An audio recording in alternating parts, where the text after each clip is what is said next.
केवड्याचं पान तू, कस्तुरीचं रान तू, पाघुळल्या जीवाचं गभान तू,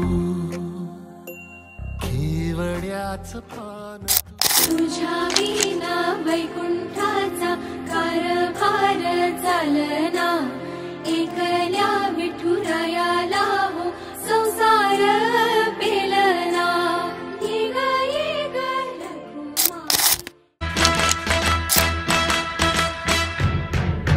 Congratulations and celebrations.